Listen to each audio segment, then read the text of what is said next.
नमस्कार दोस्तों, इस वीडियो में श्रीमद् भगवत गीता के 18 अध्यायों और 700 श्लोकों को आज की पीढ़ियों के प्रत्येक मनुष्यों के लिए, चाहे वो कोई भी हो, उसके करियर में, जीवन में, रिश्तों में, उसके प्रत्येक समस्याओं का समाधान करने के लिए कैसे भगवत गीता का उपयोग किया जा सकता है, ये बताया गया है।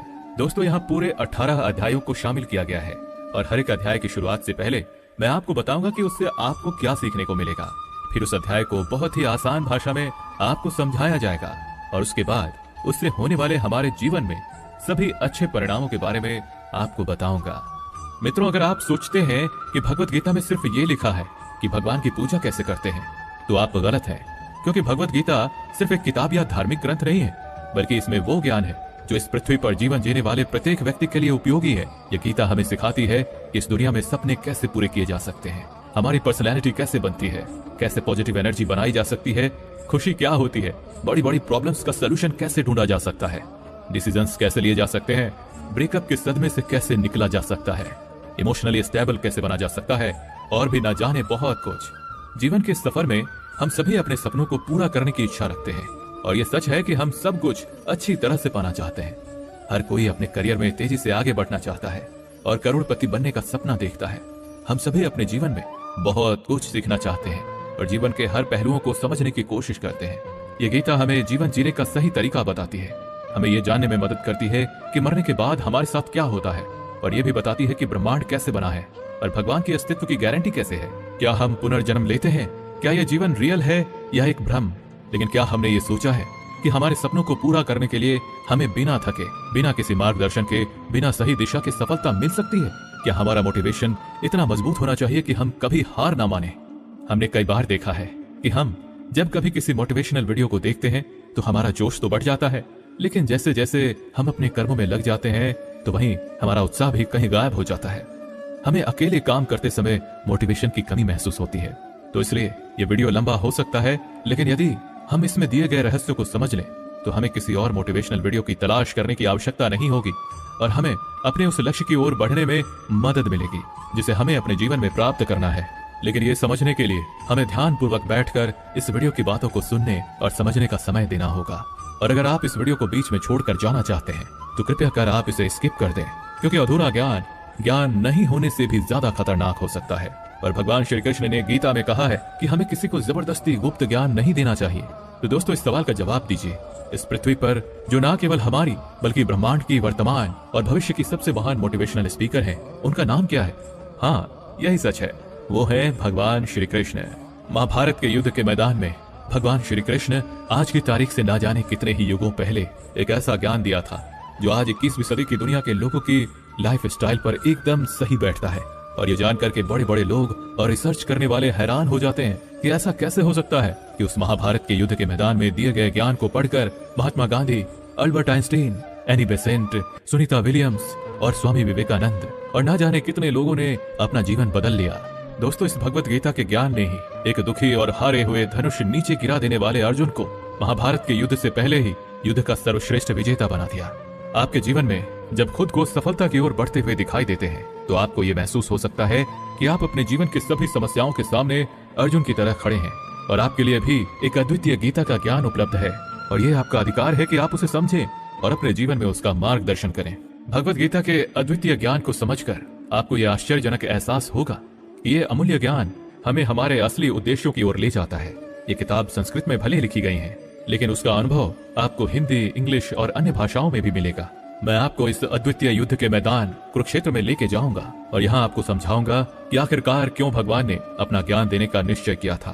तो अब चलिए, हम कुरुक्षेत्र के युद्ध मैदान में हैं, जहाँ पर पांडव और कौरव युद्ध के लिए तैयार हैं और यहीं से भगवत गीता का पहला अध्याय शुरू होता है। पहला अध्याय, अर्जुन विषाद योग, अर्थात अर्जुन की मानसिक दुविधा।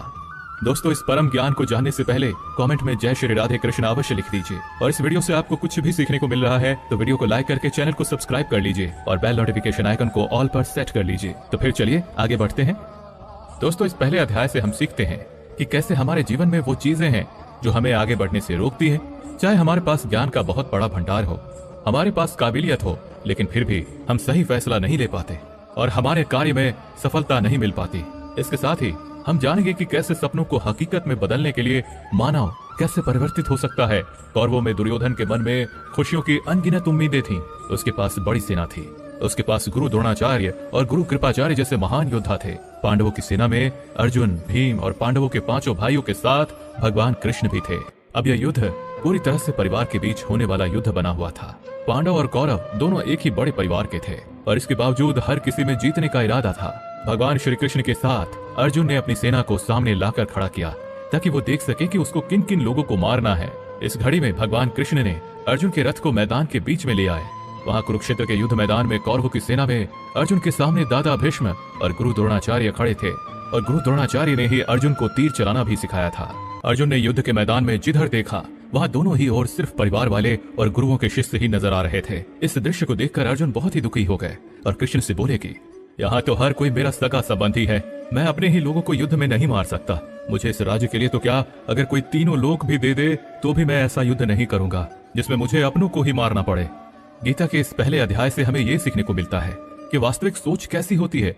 हमें कभी कभी नहीं पता होता कि हमारे काम करने का इरादा क्या है, हम किस चुनौती का सामना करेंगे। और जब हम किसी बुरी स्थिति का सामना करते हैं तो हम संयम खो बैठते हैं, घबरा जाते हैं और अपना वास्तविक धर्म भूल जाते हैं। भले ही अर्जुन युद्ध कला में माहिर थे और वो युद्ध करने के लिए मैदान में धनुष उठाने की कला को सिखाने वाले गुरु द्रोणाचार्य के शिष्य थे, लेकिन वे अपने लगाव के कारण कर्म का सही फैसला नहीं ले पा रहे थे। इससे हमें ये सीखने को मिलता है कि जब हम जीवन में आगे बढ़ने के लिए तैयार होते हैं तो हमें अपने लगाव को खुद से दूर रखना चाहिए। मित्रों, आप इसे इस तरह से समझ सकते हैं। मान लीजिए आपका दिल से किसी व्यक्ति से गहरा प्यार है, लेकिन वो व्यक्ति आपके प्यार को समझने का मन नहीं रखते। इस बदले में आपको उसके प्रेम को प्राप्त करने के लिए मोहित नहीं होना चाहिए, क्योंकि लगाव किसी भी रूप में हानिकारक हो सकता है। जब तक ये लगाव है तब तक आप अपने आत्मा के धर्म को पूरा नहीं कर सकते। गीता का दूसरा अध्याय सांख्य योग यानी कि पुरुष प्रकृति का विश्लेषण करना। मनुष्य 5 संख्या से बना है, आग, पानी, मिट्टी, हवा। अंत में मनुष्य इसी में मिल जाता है। भगवान श्री कृष्ण ने अर्जुन को बताया कि जीवन में सबसे बड़ा योग कर्म योग है। भगवत गीता के दूसरे अध्याय से हमें इमोशनल स्टेबिलिटी, आत्मा, मृत्यु, पुनर्जन्म और डिसीजन मेकिंग के बारे में सीखने को मिलता है। यहाँ हमें गुस्से के सबसे बड़े कारण और उनके समाधान के बारे में भी बताया गया है। जब अर्जुन ने युद्ध करने से मना किया तो सारथी श्री कृष्ण ने कहा, हे अर्जुन, ये तुम्हें अचानक से क्या हो गया है? तुम जैसे महान योद्धा के मुंह से ऐसी बातें शोभा नहीं देती, इसलिए अपने इस मन की कमजोरी को छोड़कर युद्ध के लिए फिर से खड़े हो जाओ। इस पर अर्जुन ने कहा कि इस युद्ध से बेहतर है कि मैं एक भिखारी बन जाऊं, क्योंकि मेरे पास यहाँ तक तो अपनी जिंदगी का कोई अहम मकसद ही नहीं है।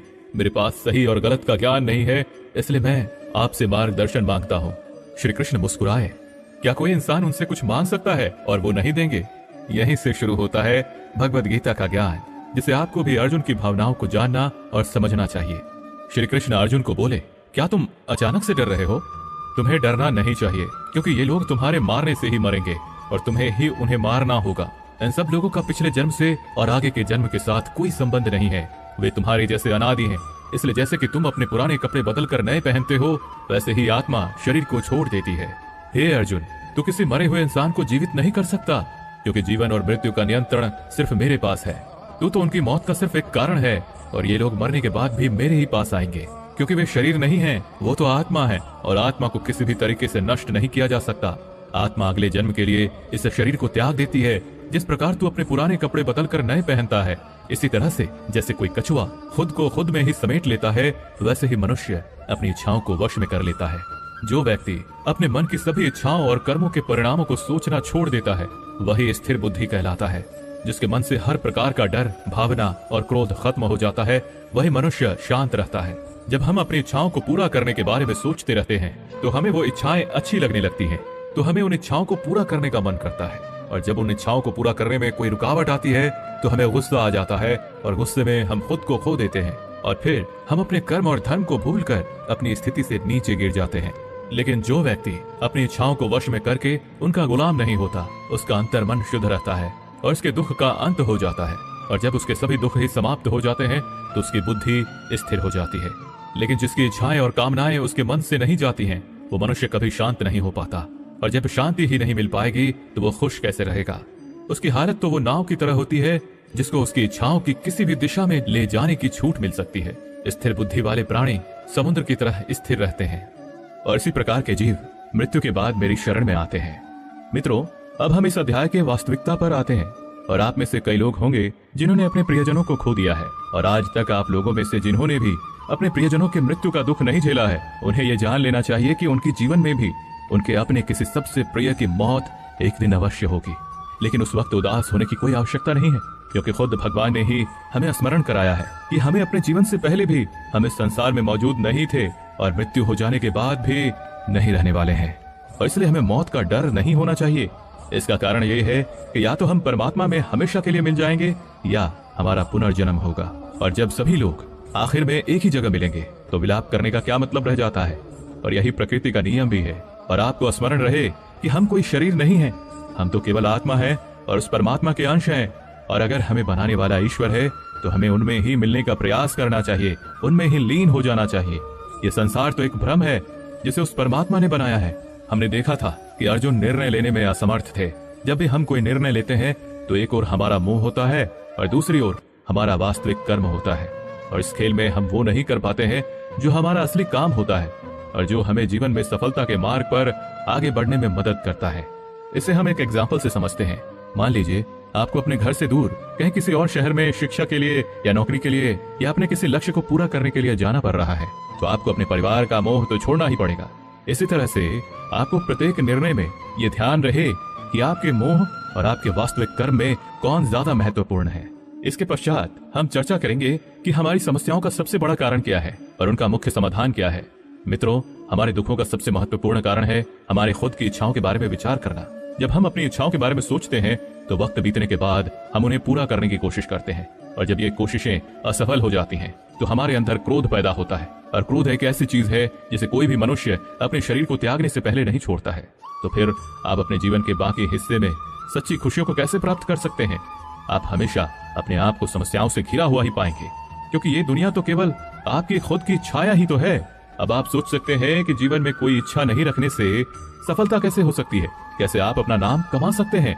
इसके बारे में भगवान श्री कृष्ण ने कहा है कि सबसे पहले आपको अपने कर्म को पहचानना होगा, यानी आपके लिए वो क्या करना जरूरी है जो आपको अपने लक्ष्य की प्राप्ति में सहायक होगा। और इसके बाद सफल होने की उम्मीद या असफल होने का भय दिल में पैदा नहीं किए बिना अपने कार्य को कैसे करें, क्योंकि आपको लगेगा कि यह कार्य मैं नहीं बल्कि स्वयं भगवान कर रहे हैं। और इसी प्रकार आपकी हिम्मत भी कभी नहीं टूटेगी, क्योंकि आपको ये लगेगा कि आप खुद नहीं बल्कि परमात्मा कर रहे हैं। तीसरा अध्याय, कर्मयोग।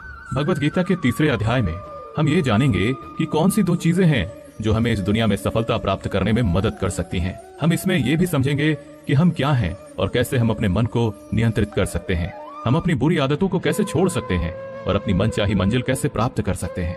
अर्जुन ने पूछा, क्या ज्ञान कर्म से ज्यादा महत्वपूर्ण है? आप तो सन्यासी बनने की बात कर रहे हैं, लेकिन फिर भी युद्ध करने की सलाह दे रहे हैं। कृपया बताएं, मैं ज्ञान का मार्ग चुनूं या कर्म का मार्ग? श्री कृष्ण ने उत्तर दिया, इस संसार में मैंने खुद दो प्रकार के योग दिए हैं, एक है ज्ञान योग और दूसरा है कर्म योग। तुम मनुष्य हो और तुम अपने शरीर के कर्मों को पूरी तरह से छोड़ नहीं सकते। तुम्हें हर दिन काम करना ही पड़ेगा, जैसे कि तुम्हें खाना खाना है और सांस लेना है। और अगर तुम अपनी इच्छाओं को किसी भी प्रकार से रोकने की कोशिश करोगे तो तुम्हारे मन में कभी भी यह संदेह नहीं होने वाला कि तुम अपनी इच्छाओं के बारे में नहीं सोचोगे। इसका अर्थ है कि तुमसे जाने अनजाने में कर्म तो हो ही जाएगा, क्योंकि तुम मनुष्य ही तो हो, तो तुम अपने धर्म से भी बंधे हो। इसलिए तुम्हारे लिए संन्यास के रास्ते की जगह कर्म का रास्ता ज्यादा सही है। मतलब ज्ञान योग या सांख्य योग की जगह कर्म योग उचित होगा। इसलिए तुम ये सोचो कि ये काम तुम नहीं कर रहे हो, बल्कि तुम्हारा शरीर प्रकृति का गुलाम होकर कर रहा है। फल की इच्छा किए बिना अपना कर्म योग को करो, क्योंकि अगर तुम अपने आप को स्वयं के कर्म का करने वाला नहीं मानोगे तो मैं तुम्हारा कर्ता बनूंगा। और जब मैं तुम्हारा कर्ता बनूंगा तो तुम्हें बिना मांगे ही वो सभी सुख सुविधाएं दूंगा जिसकी तुम्हें जरूरत होगी। अगर तुमने बिना मेहनत किए ही सुख सुविधाओं और राज्य का भोग किया तो तुम एक चोर की भांति हो जाओगे और तुम कभी परमात्मा यानी कि मुझसे नहीं मिल पाओगे, मुझ में लीन नहीं हो पाओगे। जिस तरह से महान लोग खाने के लिए नहीं बल्कि जीने के लिए खाते हैं, उसी तरह से तुम भी परिणाम के लिए नहीं बल्कि भलाई के लिए युद्ध करो। हे अर्जुन, तुम मनुष्य में सबसे बड़े हो, इसलिए जैसा तुम करोगे ठीक वैसा ही तुम्हारी संतान या आने वाली सभी पीढ़ियां करेंगी।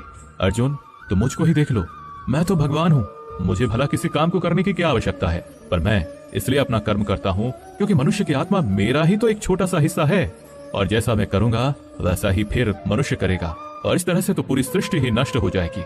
कोई अगर तुम्हारा साथ भी ना दे या तुम्हारी बुराई भी करे तो तुम उनको बिना कुछ कहे सिर्फ अपना कर्म करते जाओ। और ऐसा करने पर वो मनुष्य भी कुछ समय बाद तुम्हारे जैसा ही करना शुरू कर देगा। जो मनुष्य ये सोचता है कि वो कर्म खुद कर रहा है, उससे बड़ा मूर्ख और दुखी इस दुनिया में कोई नहीं है। और ज्ञानी लोगों के द्वारा ऐसे मूर्खों पर कभी ध्यान नहीं देना चाहिए। इसलिए हे अर्जुन, तू भी अपने आप को इस कर्म के बंधन में ना बांधकर बिना किसी आशा के, दया के और पश्चाताप के इस युद्ध को लड़। हे अर्जुन, खुद का धर्म और कर्म दूसरों के धर्म और कर्म से ज्यादा अच्छा और बड़ा समझा जाना चाहिए। भले ही हमारे द्वारा खुद के धर्म और कर्म के पालन करने में कोई कमी या कसर क्यों ना रह गई हो। अर्जुन ने फिर से पूछा कि अगर मनुष्य परमात्मा का अंश है तो उससे गलतियां क्यों हो जाती हैं और वो बुरे काम क्यों करता है। भगवान श्री कृष्ण बोले कि मनुष्य शरीर भोग विलास करना चाहता है क्योंकि उसकी प्रकृति वैसी ही है। इसलिए अगर उसकी कामना पूरी नहीं होती तो वो गुस्से में आ जाता है। और जिस तरह धुएं की वजह से आग दिखाई नहीं देती, उसी तरह क्रोध और काम की वजह से मनुष्य को अपना कर्म, धर्म और ईश्वर दिखाई नहीं देते। और इसी वजह से क्रोध और कामनाओं में आकर मनुष्य अपनी इंद्रियों और मन पर कंट्रोल खो देता है और ना चाहते हुए भी बुरे काम और गलतियां कर बैठता है। हे अर्जुन, तुम हमेशा याद रखना, इस शरीर से ज्यादा शक्तिशाली है इसकी इंद्रियां, इंद्रियों से ज्यादा शक्तिशाली है मन, और मन से शक्तिशाली है बुद्धि, और बुद्धि से ज्यादा शक्तिशाली है तुम, यानी कि तुम्हारी आत्मा। इसलिए हे अर्जुन, तू अपनी आत्मा से अपनी बुद्धि को वश में कर, तो तुम्हारी बुद्धि मन को वश में करेगी, और फिर मन तुम्हारी इंद्रियों को वश में करेगा, और इंद्रियां तुम्हारे शरीर को, यानी कि तुम्हारे बुरे कर्मों को। मित्रों, श्री कृष्ण द्वारा कही गई बातों को अगर हम आज के परिवेश में देखें तो इस दुनिया में परिणाम दो चीजों से आते हैं, ज्ञान और कर्म, यानी कि नॉलेज और एक्शन। आज की दुनिया में हम दोनों चीजों को जोड़कर देखें तो हमारे लिए एक्शन भी उतनी ही जरूरी है जितना ज्ञान, यानी कि नॉलेज।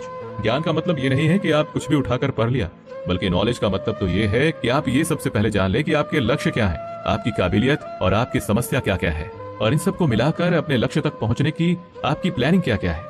ये है आपकी ज्ञान, यानी कि नॉलेज। इसके अलावा आपको एक और चीज ध्यान में रखनी है कि आप शरीर नहीं हो, आप केवल एक आत्मा हो।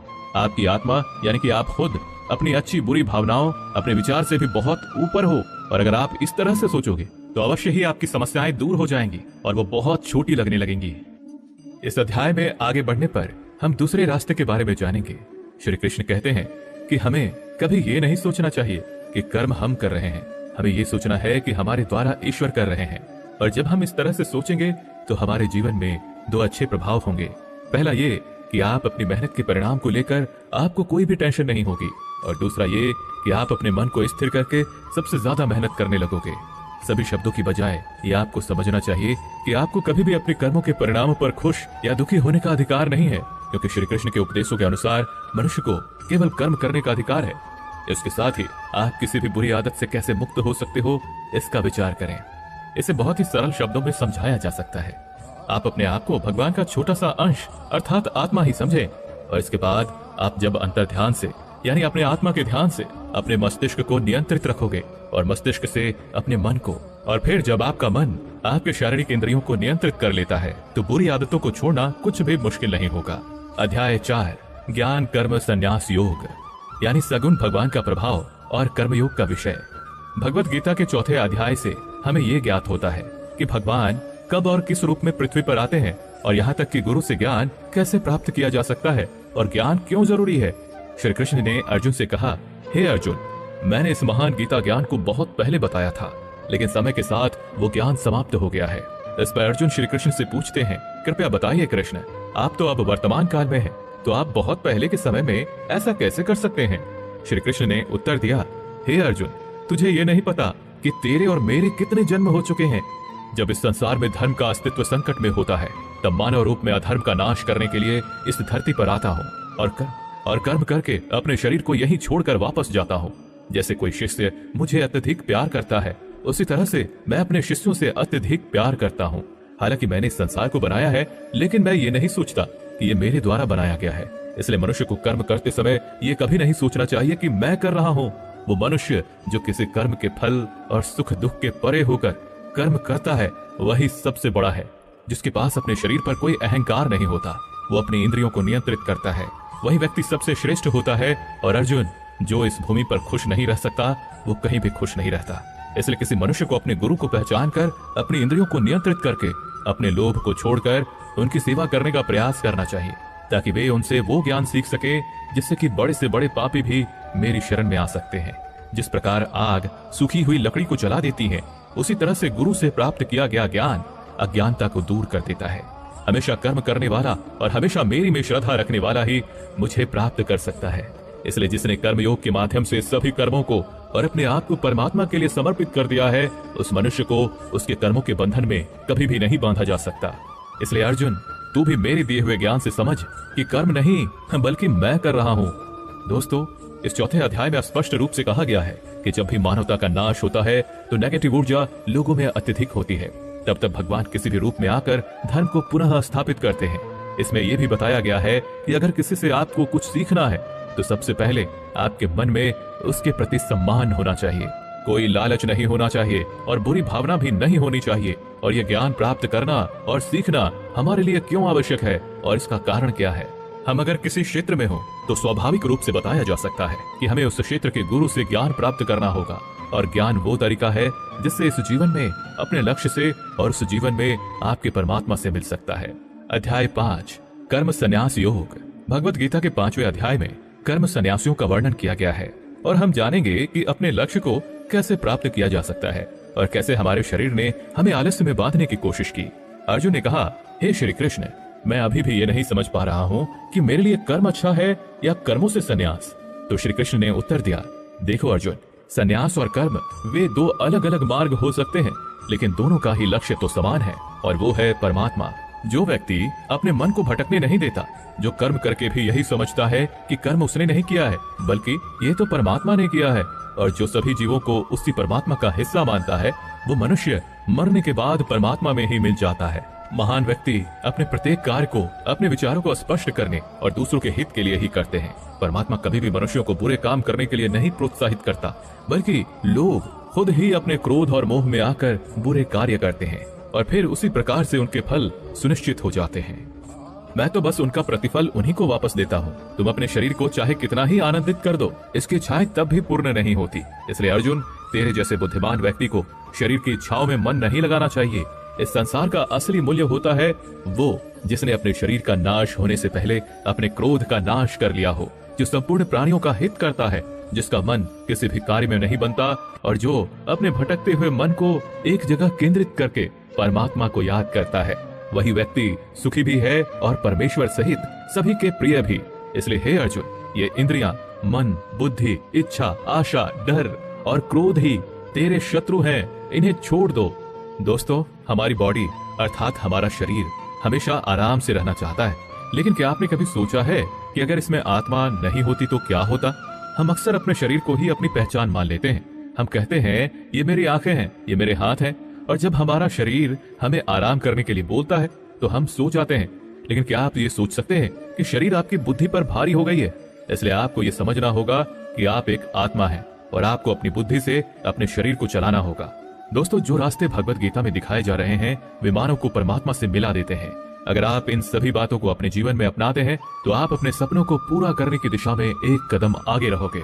दोस्तों, जैसा कि कहा गया है कि भगवान की प्राप्ति के लिए मन को वश में करना बहुत जरूरी है, ठीक उसी तरीके से आपको अपने जीवन में भी मंजिल पाने के लिए मन को वश में करना बहुत ही आवश्यक है। श्रीमद् भगवत गीता अध्याय 6, आत्म संयम योग। भगवत गीता के 6ठे अध्याय में हम जानेंगे कि एक योगी क्या होता है और योगी कैसे बनते हैं, अर्थात आज के जीवन में वो व्यक्ति जो अपने जीवन में महत्वपूर्ण कुछ करना चाहता है। इसके साथ ही हम ये भी जानेंगे कि क्या होता है अगर आपने इस जीवन में बहुत मेहनत की लेकिन फिर भी आपका सपना पूरा नहीं हुआ। श्री कृष्ण बोले, केवल अपने सांसारिक कर्मों को त्यागने वाला ही योगी नहीं होता। इसका मतलब है कि योगी वही होता है जो अपने कर्मों को त्याग कर आत्मा की ओर बढ़ता है, उसका मार्ग सफलता की ओर जाता है, चाहे फिर भी उसे कोई भी मुश्किल का सामना करना पड़े। योगी अपने उद्देश्य को हासिल करने में सफल होता है क्योंकि उसका मन परमात्मा की ओर होता है। वो व्यक्ति जो करने योग्य सभी कार्य को पूरी ईमानदारी से निभाता है, उसके फल की प्राप्ति की लालसा नहीं करता, वही असली योगी कहलाता है। जो व्यक्ति अपने मन पर विजय पा लेता है उसके लिए संसार में और कुछ जीतने की अत्यंत आवश्यकता नहीं होती, और जिसका मन इधर उधर चलता रहता है उसके लिए संसार में कुछ भी प्राप्त करना सरल नहीं होता, क्योंकि हमारा प्रिय मन हमारा साथी होता है और अगर हम उसके गुलाम बन जाते हैं तो वो हमारा सबसे बड़ा दुश्मन बन जाता है। जो व्यक्ति अपने मन के और संसार के किसी भी विचार या वस्तु से प्रभावित नहीं होता और जो मित्र, शत्रु, महात्मा, पापी, जीव, जंतु आदि के प्रति समान दया भाव रखता है, वही योगी की वास्तविक पहचान होती है। इसलिए हे अर्जुन, और जब इस प्रकार का योग भाव आता है तो किसी भी आशा के बिना, किसी भी डर के बिना अपने मन को मित्र बनाकर उसे मेरे ध्यान में समर्पित होना चाहिए। वो योगी उचित आहार और नींद उतना ही लेता है जितना आवश्यक हो, जो हमारे शारीरिक और मानसिक स्वास्थ्य के लिए महत्वपूर्ण है। इस प्रकार का योगी अपने शब्दों पर सदा स्थिर रहता है, जैसे कि शांत हवा में दीपक की लौ स्थिर होती है। जब जब उसका मन भटके तब तब उसे वही इच्छा को वश में करके पुनः मन को संयमित करना चाहिए। और जब योगी इस पूरे ध्यान की अवस्था में आ जाता है तो बड़े से बड़ा दुख भी उसको उसके स्थान से नीचा नहीं गिरा सकता। अर्जुन ने कहा, लेकिन हे कृष्ण, ये मन बहुत ही अधीर और चंचल होता है। तो श्री कृष्ण ने जवाब दिया, हाँ, ये सत्य है कि मन को नियंत्रित करना कठिन है, लेकिन ये भी याद रखो कि बार बार आत्मविश्वास और योगाभ्यास से असंभव को भी संभव बनाया जा सकता है। इस तरह से हम अपने मन को वश में करके अपने जीवन को अधिक सफलता की ओर ले जाते हैं। अर्जुन ने पुनः पूछा, हे कृष्ण, अगर कोई योगी इस प्रकार से ध्यान में निश्चित रहकर योग करता है, लेकिन अंत में किसी कारणवश उसका मन भटकने लगे, तो क्या उसका सारा प्रयास व्यर्थ हो जाएगा? श्री कृष्ण बोले, नहीं अर्जुन, निरंतर परमात्मा की दिशा में बढ़ना हर आत्मा का अधिकार है। अगर किसी कारणवश वो योगी ध्यान से भटक जाता है तो भी वो पुण्य पुरुषों के लोक में कई वर्षों तक सुख और आनंद का अनुभव करता है, और वहां पर वो ध्यान भ्रष्ट योगी भी सुख में समय बिताने का अवसर प्राप्त करता है। फिर उस योगी की आत्मा जो ध्यान में भ्रष्ट हो गई थी, वो पुनः उसी पुण्य पुरुष के परिवार में जन्म लेती है, और उस तरह से उसकी आत्मा की यात्रा वहीं से शुरू होती है जहां से उसने पिछले जन्म में समाप्ति की थी। इस तरह वो एक नए रूप में और नए जीवन की ओर बढ़ता है, परमात्मा से मिलन के लिए फिर से प्रयास करता है। अर्थात पिछले जीवन में किया गया योग कभी भी व्यर्थ नहीं जाता। लेकिन एक योगी जो निरंतर प्रयास करता है, वो इसी जीवन में अपने जीवन चक्र से मुक्त होकर परमात्मा में विलीन हो जाता है। एक योगी तपस्या और विद्वानों से भी श्रेष्ठ होता है। इसलिए अर्जुन, तू भी योगी बन, क्योंकि जो सबसे श्रेष्ठ योगी होता है वो मेरा भी परम प्रिय होता है। दोस्तों, हर व्यक्ति जिसकी आंखों में कुछ बड़ा करने का सपना होता है, उसको अर्जुन की तरह ही एक योगी बनना चाहिए। योगी वो व्यक्ति होता है जो पूरी तरह से भावनाओं के साथ होता है, जो न्यूट्रल रूप से दूसरों के विचारों पर ध्यान नहीं देता और हमेशा अपने लक्ष्य को पूरा करने के लिए मेहनत करता है। लेकिन दोस्तों, जीवन का कोई भी पथ किसी के लिए भी पूरी तरह से पूर्ण नहीं होता। ये बात हमेशा याद रखनी चाहिए। क्या कोई इंसान उसके सपने पूरे होने से पहले ही मर जाता है तो उसकी मेहनत की कीमत किसी काम की नहीं रहती और अपने सपने सपने ही रह जाते हैं? ऐसा क्यों होता है? तो इसका जवाब इसमें छिपा है कि एक बहुत ही गुप्त बात है जिसे भगवान श्री कृष्ण ने इस अध्याय में बताया है कि अगर आप मेहनत कर रहे हैं और आपने बहुत अनुभव जमा लिया है, बहुत सारा ज्ञान प्राप्त कर लिया है, फिर भी आपको अपनी मंजिल नहीं मिल रही है और किसी कारणवश आपको असफलता का सामना करना पड़ रहा है, तो भी आपकी मृत्यु हो जाए या फिर आप सपनों को पूरा करने के लिए बूढ़े हो जाएं, तो इस प्रकार के मरने के बाद भी आपके स्वर्ग में आपके कर्मों के अनुसार आनंद मिलेगा। और जब आपके अच्छे कर्मों का बैलेंस खत्म हो जाएगा तो फिर से धरती पर जन्म लेके वापस आएंगे। और जन्म भी ऐसे माहौल या घर में होगा जिसमें आपको पिछले जन्म के ज्ञान का स्तर पाने के लिए मेहनत नहीं करनी होगी, वो तो स्वतः आपको मिल जाएगा। आपको फिर उसके बाद के ज्ञान को पाने के लिए एक पुनः पूरी नई जिंदगी मिल गई होती है। ऐसा मैं नहीं बल्कि भगवान श्री कृष्ण ने भी योगियों के बारे में इस गीता के 6ठे अध्याय में बताते हुए कहा है, और उन्होंने उन लोगों के लिए भी विशेष बनाया है जो सच में बहुत ज्यादा मेहनत करते हैं। मित्रों, भक्ति सफल चैनल पर आप सुन रहे हैं संपूर्ण भगवद गीता का सार, श्रीमद् भगवद गीता अध्याय 7, ज्ञान विज्ञान योग। इस अध्याय में जो भगवान का ज्ञान है, हमें ये बताया गया है कि ईश्वर कैसे संसार को नियंत्रित करते हैं, ईश्वर को कौन से भक्त सबसे अधिक प्रिय होते हैं, इसके बारे में भी ये जानकारी दी गई है। लेकिन ये सवाल हम सबके मन में उठता है कि क्यों इंसान भगवान को नहीं पहचान पाता है। भगवान कृष्ण इस प्रश्न का उत्तर देते हुए कहते हैं कि हे अर्जुन, अब मैं तुझे वो बात बताऊंगा जिन्हें जानकर तू इस संसार में किसी और ज्ञान की तलाश में नहीं भटकेगा। हजारों लोगों में से कोई एक ही होता है जो ब्रह्म ज्ञान की खोज करता है, और वो कोशिश करके ही सही उसे प्राप्त करता है। और ऐसे हजारों कोशिशें करने वालों में से कोई एक ही मेरे प्रेम में विश्वास और समर्पण के साथ प्राप्त कर पाता है। मेरे दो रूप हैं, एक जन रूप जिसमें पृथ्वी, वायु, जल, अग्नि और आकाश, साथ ही मन, बुद्धि और अहंकार है। वही दूसरा है चेतना रूप जिसमें सृष्टि का चक्र है, समय को भी मैं ही निरंतर चलाता हूँ।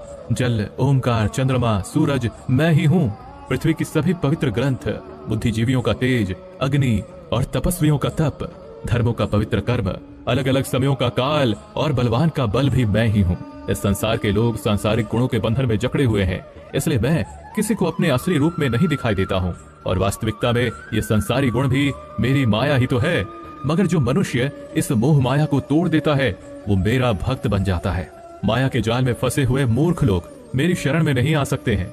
कोई भी भक्त 4 विभिन्न प्रकार से मेरी पूजा करता है। कोई प्राप्ति की इच्छा रखने वाला, कोई दुख के समय मुझे याद करने वाला, और कोई मुझे पहले से ही जानने वाला। लेकिन इनमें से मुझे सबसे अधिक प्रेम करने वाला ज्ञानी भक्त पसंद है। ये चारों भक्त दयावान होते हैं, लेकिन ज्ञानी पुरुष तो मानो मेरा ही रूप है। और ज्ञानी भक्तों में से वो व्यक्ति भी शामिल है जिन्होंने मुझे बहुत सारे जन्मों से माना है, और मृत्यु के बाद भी उनकी आत्मा मुझ में ही मिल जाती है। जो भक्त किसी इच्छा की पूर्ति के लिए किसी देवता की पूजा करते हैं, उनकी आस्था में मैं वही देवता बना देता हूँ, और उस भक्त को अंततः वो देवता प्राप्त हो जाते हैं। इस फल की अवधि समय सीमित होती है। अगर कोई भक्त मेरी पूजा करने के लिए किसी भी तरह का प्रयास करता है तो मैं उसे अपना बना लेता हूँ, जबकि दूसरी तरफ वे मूर्ख जो मुझे जन्म लेने और मरने वाला मानते हैं, वो मुझे प्राप्त नहीं कर पाते हैं। मैं भूतकाल, वर्तमान और भविष्य को जानता हूँ, हालांकि श्रद्धा रहित लोग मुझे नहीं जान सकते। वे भक्त जो सांसारिक मोह और माया को छोड़कर उच्च कर्मों का अभ्यास करके मेरी भक्ति करते हैं, वे मृत्यु से मुक्त होकर मुझ में ही लीन हो जाते हैं। जब आप अपने जीवन में कोई लक्ष्य स्थापित करते हैं तो समय बीतने के बाद वो लक्ष्य भूलने की आशंका हो सकती है, क्योंकि विभिन्न विचारों और कार्यों की बहुत अधिक चिंता होती है। भगवान श्री कृष्ण ने यह बताया है कि माया के जाल में फंसे व्यक्ति भगवान को भूल जाते हैं, और इसी तरह कई बार अपने महत्वपूर्ण लक्ष्य को भी भूल जाते हैं, और उन्हें लगता है कि उन्होंने जो लक्ष्य निर्धारित किया है वो तो बेकार है, व्यर्थ है। वो सोचते हैं कि लाइफ तो केवल मजे लेने के लिए है, क्या पता कल रहूं या ना रहूं। और इस तरह की सोच रखने वाले व्यक्ति को गीता में मूर्ख कहा गया है, जो इतना भी नहीं जानते कि ये जो डिस्ट्रैक्शन है या ये जो भटकाव है, ये मेहनत करने वालों को बस आजमाता है, और ज्यादातर लोग इसी भटकाव में बंद करके रह जाते हैं। वही दूसरी तरफ जो लगातार बिना डिस्ट्रैक्ट हुए कठिन परिश्रम करता है, वही व्यक्ति सफलता को प्राप्त कर पाता है और उसके मन को शांति प्राप्त होती है। अध्याय 8 अक्षर ब्रह्म योग। इस अध्याय में हम जानेंगे कि भगवान क्या हैं और उन्हें कैसे प्राप्त किया जा सकता है, देवता क्या होते हैं और इस संसार का कारण क्या है। ये सभी बातें हम इस अध्याय में सीख सकते हैं। अर्जुन ने पूछा, हे कृष्ण, परम ब्रह्म क्या होता है, आध्यात्म का स्वरूप क्या होता है, कर्म क्या होता है, ये संसार कैसे चलता है और देवता कौन होते हैं। इसलिए इस अध्याय में अर्जुन के इन सभी प्रश्नों के उत्तर भगवान श्री कृष्ण द्वारा दिए गए हैं। श्री कृष्ण कहते हैं कि जीवों की वास्तविकता ही आध्यात्म होती है। कर्म हमारे द्वारा पास्ट में किया गया त्याग होता है, जिसका परिणाम हमें वर्तमान में मिलता है। उसी तरह से हमारे वर्तमान में किए गए कर्म या त्याग वो भविष्य में मिलने वाले परिणामों को ही जन्म देते हैं। इस संसार का निर्णय करता वो मैं ही हूँ, और जब कोई व्यक्ति अंत के क्षण में अपने मन में वही भाव और अपने ध्यान को उसी भाव में स्थिर करके शरीर को छोड़ता है, तो वो उसी भाव को प्राप्त करता है। इसलिए मुझे याद करने वाले हमेशा मेरे पास आते हैं। इसलिए अर्जुन, तू भी मुझ में ही ध्यान कर और युद्ध करके तू मुझे ही पाएगा। वे लोग मुझे सदैव याद करते हैं, वे सरलता से मेरे पास आते हैं, और जो मेरे पास आते हैं उनके जन्म मरण का चक्र समाप्त हो जाता है, उनके सारे दुख हमेशा के लिए खत्म हो जाते हैं। श्रीमद् भगवत गीता के अनुसार सहस्त्र युग अहर यद ब्राह्मणों विदुः, अर्थात ब्रह्मा का एक दिन 1000 महायुग के बराबर होता है। इसके अनुसार ब्रह्मा का एक दिन 4 अरब 32 करोड़ 100 वर्ष होता है। इसी प्रकार इतनी ही अवधि ब्रह्मा की रात्रि की भी होती है। ब्रह्मा के एक दिन की सुबह में ही संपूर्ण संसार का निर्माण होता है, और रात के प्रारंभ में ही वो संसार फिर से ब्रह्मा में ही समा जाता है, और इस चक्र में लगातार पुनर्जन्म का चक्र चलता ही रहता है। लेकिन जो मेरे भक्त होते हैं उन्हें शीघ्र ही इस चक्र से मुक्ति मिल जाती है। इसलिए हे अर्जुन, मैं तुझे वो 2 मार्ग बताता हूँ जिससे लोग या तो मोक्ष को प्राप्त करते हैं या फिर से इस संसार में उन्हें वापस आना पड़ता है। जब सूर्य का प्रकाश होता है तो शुक्ल पक्ष चल रहा होता है और सूर्य उत्तरायण में होता है। जब कर्मयोगी जो शरीर छोड़ने वाला होता है मेरे पास हमेशा के लिए आ जाता है, और जब रात्रि होती है तो कृष्ण पक्ष आता है और सूर्य दक्षिणायन में मौजूद होता है। उस समय पर कर्मयोगी अपने शरीर को त्याग कर परलोक में जाते हैं और वहां बहुत समय तक आनंद सुख भोगते हैं। फिर संसार में उन्हें वापस आना ही पड़ता है। केवल एक योगी ही इस रहस्य को समझकर सभी कर्मों के फलों के मोह को छोड़कर परम ब्रह्म में मिल पाता है। अब हम इस चैप्टर को आजकल के समय में देखें तो वो लोग जो अपने लक्ष्य को हमेशा के लिए यादगार बनाना चाहते हैं उन्हें बहुत ही मेहनत करनी पड़ती है, क्योंकि जैसा श्री कृष्ण ने बताया है ये संसार का चक्र बहुत बड़ा है और लोग आते जाते रहते हैं। लेकिन वे लोग जो अपने जीवन में अद्वितीय निश्चय रखते हैं उन्हें ज्ञान योगी और कर्म योगी बनना होता है। ब्रह्मा का एक दिन बहुत लंबा होता है। इसका मतलब है कि ये ब्रह्मांड बहुत पहले से मौजूद है और बहुत आगे तक चलेगा, और हमारा जीवन इस ब्रह्मांड के सामने बहुत छोटा होता है। इसलिए हमें ऐसा नहीं होने देना चाहिए कि हम सिर्फ अपने सपनों में खो जाएं और ब्रह्म के दिन की शाम हो जाए। अध्याय 9 राजविद्या राजगुह्य योग, अति महत्वपूर्ण गुप्त ज्ञान। यह अध्याय हमारे मानसिक और आत्मिक जीवन को उसके स्वभाव और दिव्यता के साथ जोड़ता है और उसके मध्य संतुलन को बनाए रखना सिखाता है। इस अध्याय में हम ये भी जानेंगे कि जब हम अलग अलग देवी देवताओं की पूजा करते हैं तो इससे क्या होता है, तो ऐसा क्यों करते हैं और उसके परिणाम क्या होते हैं। श्री कृष्ण कहते हैं, वो मनुष्य जो मुझ में श्रद्धा नहीं रखते वो इस संसार में बार बार दुख झेलने के लिए आते जाते रहते हैं। मैं इस संसार को बार बार उत्पन्न और समाप्त करता हूँ। मैं ही मनुष्यों को उनके कर्मों के अनुसार फल देता हूँ, पुनर्जन्म देता हूँ, लेकिन मुझे अपने कार्य का कोई भी घमंड नहीं है। मैं ऐसा करते हुए भी इस कर्म के बंधन में नहीं फंसता। सब कुछ करते हुए भी मैं नहीं मानता कि मैं कुछ कर रहा हूँ। मेरी माया जाल में फंसने वाले और मुझे समझने में असमर्थ लोग और बेकार की आशा और निरर्थक काम करने वाले लोग हमेशा इसी संसार में बंधे रहते हैं। वो वेदों को पढ़कर स्वर्ग की प्राप्ति के लिए मेरी पूजा करते हैं। वे लोग इंद्र के स्वर्ग के सुख का आनंद उठाते हैं, लेकिन उनके स्वर्ग के सुख तब तक ही बने रहते हैं जब तक कि उनके मानव जीवन के पुण्य समाप्त नहीं हो जाते। और जब उनके पुण्य समाप्त हो जाते हैं तो उन्हें फिर से इसी पृथ्वी पर जन्म लेने का अवसर मिलता है। किंतु जो मुझ में मतलब परमेश्वर को ही सब कुछ मानकर अपने कर्म फल को त्याग कर निरंतर प्रेम करते हैं, मैं उनकी न केवल सभी आवश्यकताओं को पूरा करता हूँ बल्कि उन्हें सदैव मेरी शरण में स्थान देता हूँ। भूतों और पितरों को पूजने वालों का ज्ञान कम होता है और वो फिर से इस मृत्यु लोक में आते ही हैं। इसलिए अर्जुन, यदि तू कुछ भी कर्म करता है और दान देता है तो उसे मुझ में स्मरण करके कर, तो वो मुझे ही प्राप्त हो जाएगा। मेरे लिए प्रिय और अप्रिय सब बराबर है। यहाँ तक कि अगर कोई बहुत ही अत्याचारी हो, चाहे स्त्री हो या पुरुष, चाहे राजा हो या भिखारी, वो मुझ में ही समर्पित होकर इस अनंत सागर को पार कर पाता है। इस प्रकार अगर तू खुद को मुझ में अर्पित करेगा तो मैं ही तुझे प्राप्त होऊंगा। मित्रों, इस अध्याय में श्री कृष्ण कहते हैं कि जो कोई भी भक्त सच्चे मन से किसी ईश्वर में पूजा और आदर उस ईश्वर के प्रति रखता है तो मैं उसके इस भक्ति को उस ईश्वर से जोड़ देता हूँ। अध्याय 10 विभूति योग। यह अध्याय बहुत ही महत्वपूर्ण है क्योंकि इस अध्याय में भगवान श्री कृष्ण अपने दिव्य रूप की महत्वपूर्ण चर्चा करते हैं और अर्जुन को उनकी महिमा का दर्शन कराते हैं। यह अध्याय हमें यह बताता है कि भगवान कैसे हमारे चारों ओर मौजूद हैं और हमारे जीवन में उनका साक्षात्कार कैसे किया जा सकता है। वैसे तो आपने कई बार सुना है कि भगवान ऐसे हैं, भगवान वैसे हैं, सभी जगह हैं, प्रत्येक कण में हैं। श्री कृष्ण कहते हैं, हे अर्जुन, तू मेरा सच्चा मित्र है और मुझसे प्रेम करता है, इसलिए अब मैं तुझे स्वयं का वास्तविक परिचय देता हूँ। मेरे जन्म के बारे में किसी को नहीं पता, लेकिन जो ये जानता है कि मैं कभी नहीं जन्म लेने वाला और कभी भी नहीं मरने वाला हूँ, वही सबसे बड़ा ज्ञानी है। ज्ञान और मूर्खता, सत्य और झूठ, सुख और दुख, मन और बुद्धि, रचना और नाश, कीर्ति और अपमान सहित सभी भाव वास्तव में मैं ही हूँ। इस जगत में जिस किसी ईश्वर की पूजा की जाती है वो असलियत में मैं ही हूँ। दोस्तों, इस अध्याय में भगवान ने हमें ये दिखाया है कि वे हमारे जीवन के हर पहलू में मौजूद हैं। वे सबके आदर्श सूरज, चंद्रमा, वायु, अग्नि, धन, ज्ञान, ब्रह्मा, विष्णु, शिव, इंद्र, गरुड़, यमराज, गणित, गायत्री मंत्र, ऋतु, वसंत, निश्चय, भक्ति, विजय, रणनीति, रहस्य, मौन और अनगिनत अन्य रूपों में प्रकट होते हैं। भगवान ने हमें यह भी बताया है कि उनका अंत नहीं है, वे अनंत हैं, अपार हैं। वे हमारे सभी पहलू में हैं और उनको पूरी तरह से जान पाना हमारे बस की बात नहीं है। श्री कृष्ण अर्जुन से कहते हैं, हे अर्जुन, मुझे पूरा जानना तेरे लिए किसी काम का नहीं है। बस तू इतना जान ले कि ये संसार मेरे एक छोटे से अंश से ही चलता है, यानी ऐसी कोई जगह नहीं है जहाँ पर भगवान ना हो। श्री कृष्ण ने यह भी कहा है कि अर्जुन को ना तो ईश्वर को पूरा जानना जरूरी है और ना ही वो कभी उन्हें कंप्लीटली जान पाएंगे। मित्रों, अगर हम इसे अपनी लाइफ में इस तरह से रिलेट करें कि जैसे भगवान ने कहा है कि मैं अनंत हूँ और तू उतना ही जान जितना तेरे लिए आवश्यक है, बिल्कुल उसी तरह से आपको भी अपनी लाइफ में उन चीजों में अपनी टाइम और एनर्जी वेस्ट नहीं करनी है जो आपके लिए आवश्यक नहीं है, जो आपके कर्म से हट करके है। केवल आपके वास्तविक कर्म से जुड़े चीजों में ही अपना ध्यान लगाएं, जिससे सफलता और मानसिक शांति प्राप्त हो सके। अध्याय 11 विश्व रूप दर्शन। इस अध्याय में भगवान श्री कृष्ण अर्जुन को अपनी दिव्य रूप का दर्शन कराते हैं। ये दृश्य अर्जुन को भगवान की महानता और अद्भुत रूप का अनुभव कराता है। इसमें भगवान के विराट रूप के बारे में हमें जानने को मिलेगा। अर्जुन श्री कृष्ण से कहते हैं, हे कृष्ण, आपके दिए हुए ज्ञान से मेरे सारे संदेह दूर हो गए हैं, लेकिन अगर संभव हो तो मैं आपका महान रूप देखना चाहता हूँ। तो श्री कृष्ण कहते हैं, हे अर्जुन, परंतु इन मानव की आंखों से ये सब नहीं देख पाएगा तू, इसलिए मैं तुझे ये सब देखने के लिए दिव्य नेत्र प्रदान करता हूँ। मित्रों, इसके बाद जो अर्जुन ने देखा उसकी वास्तव में कल्पना भी नहीं की जा सकती है। ईश्वर का ना तो कोई आरंभ था और ना ही कोई मध्य और ना ही कोई अंत था।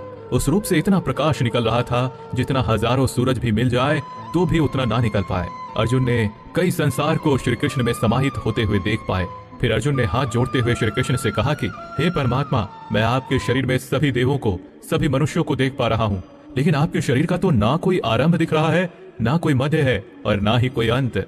आप में हर तरह के अस्त्र शस्त्र हैं, हर तरह के प्रकाश और सूर्य हैं। स्वर्ग और धरती के बीच का पूरा आकाश मानो आपसे ही भर गया है।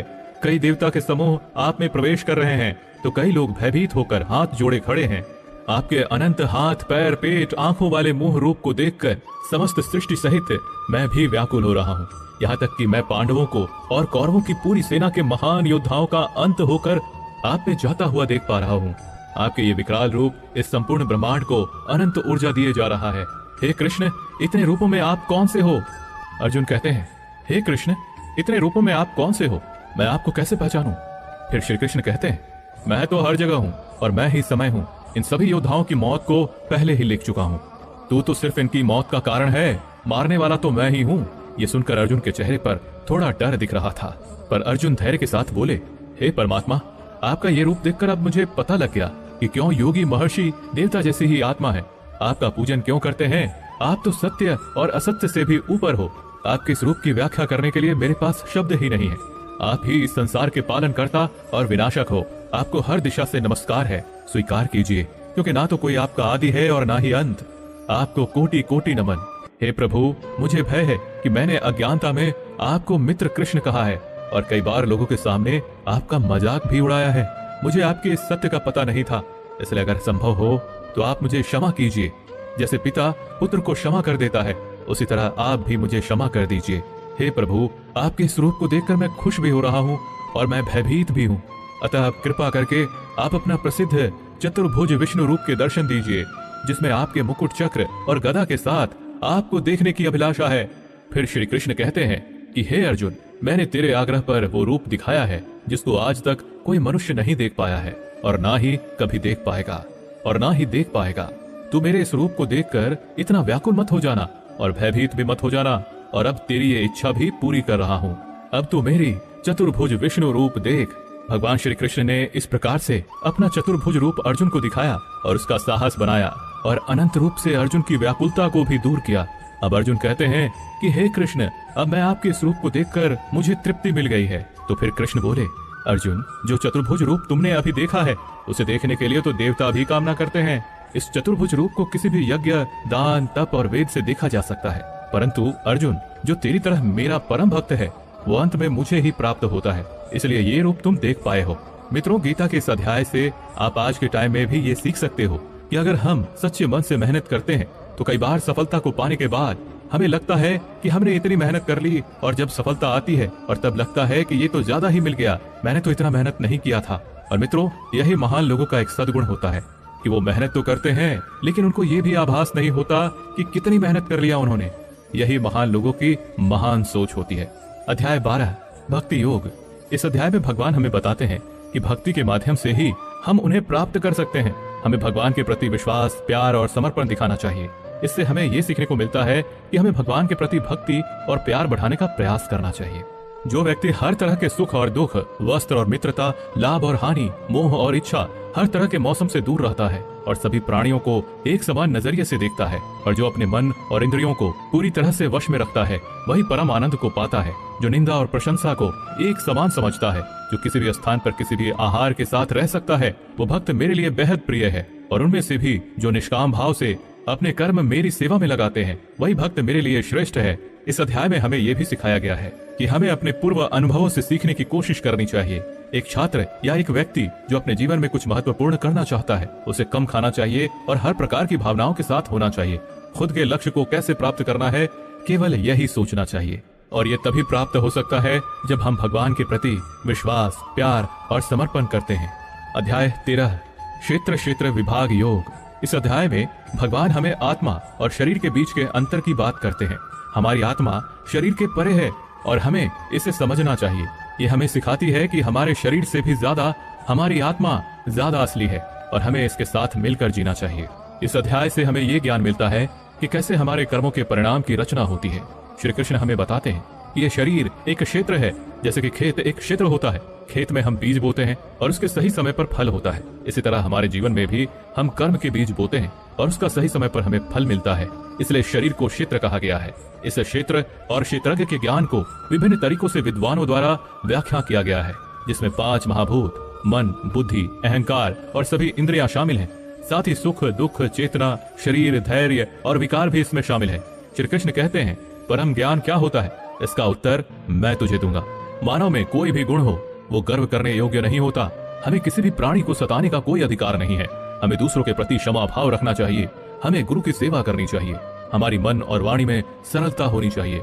हमारे मन और सभी इंद्रियों को पूरी तरह से नियंत्रित होने चाहिए। हमें खुद को किसी भी भावना में नहीं बहने देना चाहिए। हमें संतान, जीवन साथी, घर और धन में मोह नहीं करना चाहिए। हमें अच्छे और बुरे में समान भाव रखना चाहिए और ऐसे लोगों से दूरी बनानी चाहिए जो किसी के साथ स्वार्थपूर्ण होते हैं।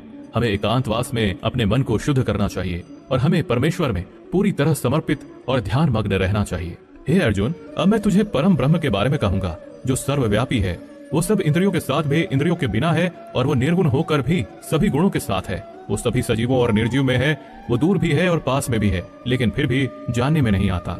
वो है ब्रह्म की तरह जीवन उत्पन्न करता है, विष्णु की तरह है पालन करता है और शंकर की तरह विनाश भी करता है। वो अलग अलग कालों में होते हुए भी एक जैसा लगता है और एक ही काल में भी अलग अलग तरह का होता है। ये माया का भी महामाया है, परम से भी परम है और सभी प्राणियों के साथ उनके हृदय में निवास करता है। परंतु इसके बाद भी ये जानने योग्य है कि हे अर्जुन, इस प्रकृति और पुरुष का भी कोई आरंभ नहीं है, क्योंकि प्रेम और घृणा और तीनों तरह के गुण, यथार्थ, सत्य, रज और तम भी प्रकृति से ही आते हैं। कार्य और कार्यों को करने वाली इंद्रियां भी प्रकृति से ही उत्पन्न होती हैं। प्रकृति से जन्मा मनुष्य प्रकृति के ही गुणों को भोगता है और इन्हीं गुणों के अनुसार ही उसका जन्म और मरण तय होता है। इस तरह से जो भी मनुष्य इस पुरुष और प्रकृति के ज्ञान को जानता है, वो कर्म करता हुआ भी मुझे प्राप्त होता है और मुझ परमात्मा को हर मनुष्य अपने अलग अलग तरीके से पाता है। और जो मंद बुद्धि होते हैं, वो तो इस ज्ञान को सुनकर और मेरी प्रकृति को जानकर ही वो भी मृत्यु लोक से मुक्त हो जाते हैं। यह अध्याय हमें सिखाता है कि हमारे शरीर के बाहर हमारी आलसी हमारी असली आत्मा है और हमें उसके साथ मिलकर रहना चाहिए। अध्याय 14, गुणत्रय विभाग योग, अर्थात गुणों का महत्व। इस अध्याय में भगवान गुणों के बारे में बताते हैं, सत्व, रजस और तामस के गुण। श्री कृष्ण कहते हैं, हे अर्जुन, अब मैं तुझे संसार के उन 3 गुणों के बारे में बताऊंगा जो आत्मा को शरीर से बांधते हैं और जिन्हें जानकर कोई भी मनुष्य मुझे पा सकता है। ये 3 गुण हैं, सत्वगुण, रजोगुण और तमोगुण। सत्वगुण सभी गुणों में श्रेष्ठ है और ये ज्ञान और सुख से जुड़ा होता है, कामना और आसक्ति से उत्पन्न होता है, जो कर्म और उसके फल में बंधता है। रजोगुण मनुष्य को कर्म करवाता है और उसे अविचलित रहने नहीं देता, ये कामना और आसक्ति से उत्पन्न होता है। तमोगुण मनुष्य को बोझिल और मनुष्य को उसे आलस्य और निद्रा में बाधित करता है। ये 3 गुण मनुष्य की प्रवृत्ति को प्रभावित करते हैं। जिस प्रकार सत्वगुण बढ़ जाता है तो मन में शांति और ज्ञान बढ़ता है, वही समय रजोगुण को बढ़ाता है। जब रजोगुण बढ़ता है तो मन में लालच और स्वार्थ का आभास होता है और तब तमोगुण बढ़ता है। तमोगुण में अंधकार होता है और व्यक्ति मनोबल के खोने का अनुभव कर सकता है। ये 3 गुणों को वश में कर जो व्यक्ति इन 3 गुणों के बारे में जानता है, तब वो अपने कर्तव्यों को पालन करते हुए संसार से मुक्त हो जाता है और मुक्त होकर वो परम ब्रह्म को प्राप्त होता है। दोस्तों, ये तीनों गुण सभी के जीवन में महत्वपूर्ण है। अगर आप सकारात्मक परिणाम की कामना करके मेहनत कर रहे हैं तो ये निश्चित नहीं है कि आपको खुशी होगी या आप दुखी होंगे। इसलिए इस अध्याय से हमें ये सीखने को मिलता है कि हमें सत्व गुण को विकसित करना चाहिए, जो शांति और ज्ञान का प्रतीक है, जिससे हमारे जीवन में आध्यात्मिक उन्नति होती है और समय समय पर हम अपने गुणों की परीक्षा करके उन्हें सुधार सकते हैं।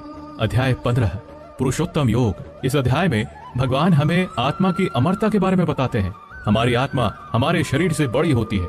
श्री कृष्ण कहते हैं कि हमारा आत्मा अविनाशी है और इस संसार में हमारे कर्म हमारे भविष्य को प्रभावित करते हैं।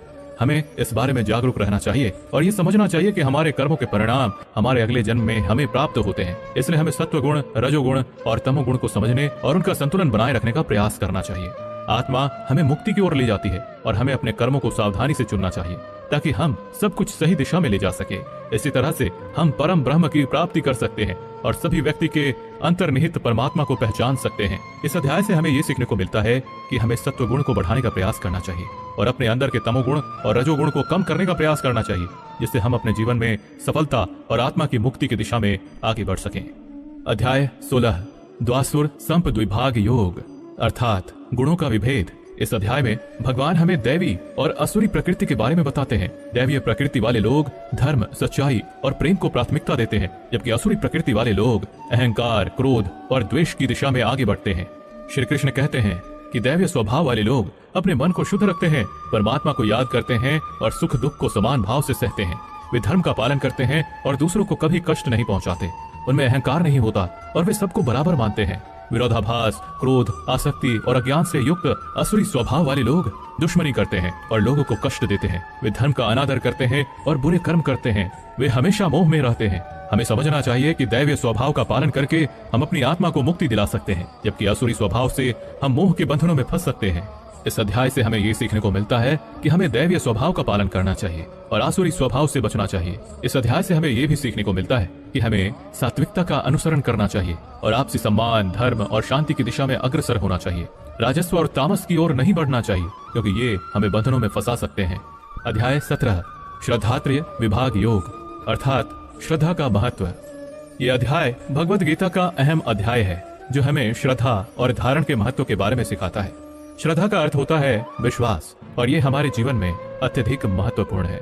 इस अध्याय में भगवान हमें ये बताते हैं कि हमें अपने कर्मों को ईमानदारी से करना चाहिए और अपनी धारणाओं में स्थिर रहना चाहिए। हमें उन्हें भगवान के लिए आदर्श बनाना चाहिए और विश्वास से उनका पालन करना चाहिए। इससे हमारे जीवन में सुख, शांति और सफलता की प्राप्ति होती है।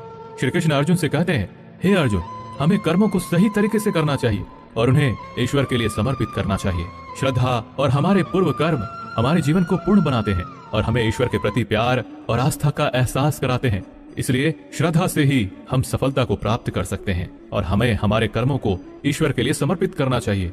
हमें अपने जीवन में सच्ची और दिल से आस्था बनानी चाहिए, क्योंकि वो हमें आदर्श और आदर देती है, जो अंततः हमारे जीवन को संवारती है। अध्याय 18 मोक्ष संन्यास योग। दोस्तों, इस अध्याय में हमें त्याग और संन्यास के बीच परस्पर संबंध के बारे में बताया गया है और इसलिए यह अध्याय बहुत ही ज्यादा महत्वपूर्ण हो जाता है, क्योंकि त्याग और संन्यास के रास्ते भी मोक्ष की प्राप्ति की जा सकती है। अब वो कैसे, चलिए इस अध्याय में जानते हैं। एक्चुअली में त्याग और संन्यास एक ही है। इस पूरे गीता ग्रंथ का सार आपको इसी विचार में मिलेगा, इसलिए आपको इस अध्याय को ध्यान से सुनना चाहिए। अर्जुन ने सवाल किया, हे कृष्ण, मुझे त्याग और संन्यास के बारे में जानना है, कृपा करके इसके बारे में बताइए। श्री कृष्ण ने कहा, हे अर्जुन, इस संसार में कुछ लोग कर्मों के फलों को छोड़ने को ही त्याग कहते हैं, और अगर कर्मों को ही त्याग दें तो उसको संन्यास कहते हैं। कुछ लोग सभी कर्मों को दोष भरे मानकर उनका त्याग करने के लिए बोलते हैं, और कुछ लोग ये बोलते हैं कि यज्ञ, तप और दान वाले कर्म कभी भी नहीं त्यागना चाहिए। इसलिए अर्जुन, अब तू मेरे से त्याग और संन्यास को अच्छी तरह से समझ। इन दोनों में सबसे पहले मैं त्याग के बारे में बताऊंगा, और ये त्याग भी 3 तरह के होते हैं, सात्विक, राजस और तामस। यज्ञ, तप और दान, ये तीनों त्याग के योग्य नहीं है, बल्कि फल की इच्छा के बिना किया जाता है। यज्ञ, तप और दान, यही सात्विक त्याग कहे जाते हैं। मतलब जो शास्त्रों में दिया गया कर्म और धर्म है, जिसमें फल और आसक्ति नहीं है, उसको सात्विक त्याग कहा जाता है। किसी अन्य कारण के लिए अगर किसी कर्म का त्याग किया जाता है तो उसे तामस त्याग कहते हैं। जो व्यक्ति किसी भी काम से ना तो प्रेम करता है और ना ही नफरत करता है, वही सच्चा त्यागी होता है। मनुष्य शरीर कितना भी प्रयास कर ले, वो फिर भी पूरी तरह से कर्म को छोड़ नहीं सकता, जैसे कि सांस लेना। इसलिए कर्मों के फलों को छोड़ देना ही सच्चा त्याग होता है। जो लोग कर्म फलों का त्याग इस संसार में नहीं करते, उनके कर्म फल मृत्यु के बाद भी उनका पीछा नहीं छोड़ते। इसलिए कर्मों के फलों को छोड़ देना ही सच्चा त्याग होता है। जो लोग कर्मों के फल को छोड़ने का ये मार्ग नहीं चुनते, उनके कर्म फल मृत्यु के बाद भी उनके साथ रहते हैं। इसलिए हमें अंततः अपने कर्म के फल की कामना को त्याग देना चाहिए। दोस्तों, अगर इस वीडियो से आपने कुछ भी सीखा हो तो कमेंट में जय श्री राधे कृष्णा अवश्य लिख दीजिए, और वीडियो को लाइक और शेयर कीजिए, और चैनल को सब्सक्राइब करके बेल नोटिफिकेशन आइकन को ऑल पर सिलेक्ट कर लीजिए। धन्यवाद।